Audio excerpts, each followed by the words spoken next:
বসে বসে স্নান কর বাবু। চাটবি না। দেখি ওই ব্যথাটা দেখে দেখি দেখি দেখি ব্যথাটা দেখে দেখি ব্যথাটা দেখে দেখি।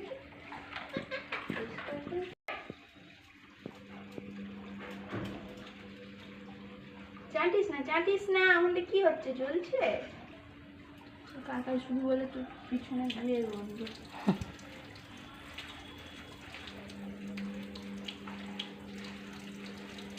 সাদাটা পুরো ব্রাউন হয়ে গেছে বলো, হ্যাঁ উপরটা।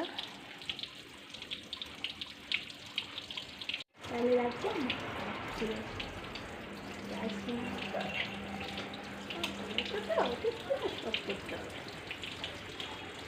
জল ঢেলে কন্ডিশনার মাখাবো। হ্যাঁ দাঁড়াবি। হ্যাঁ